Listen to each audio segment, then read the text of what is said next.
So hello students. So now in this lecture we'll just demonstrate that how to read and print a character array. Okay, so I'll just create a character array of size 50. Okay, and I just want the user to enter any string.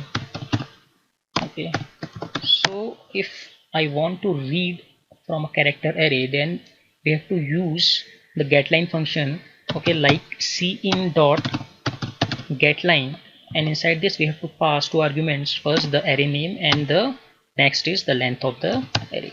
Okay, so this you have to remember that for reading character array, okay, this is for reading a character array, you have to use cin.getLine function. So now our main task is to print. So in order to print it, we have to use a for loop and we have to just check the length of the string. Okay, so from the starting index till the length of the string we have to check it.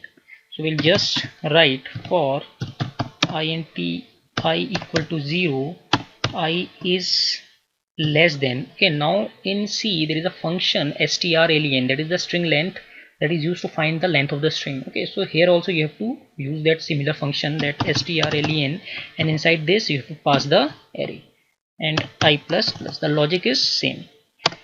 Now you have to just write cout and you have to just print the array a of I. So let's see what is the output.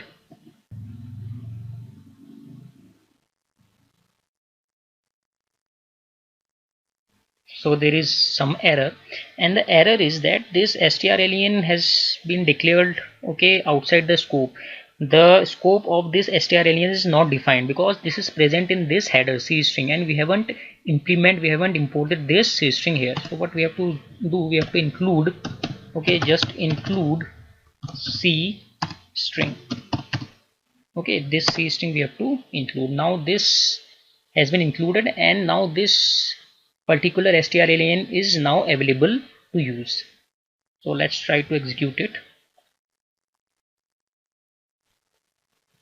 So now it has successfully built. So now I'll just write hello, how are you.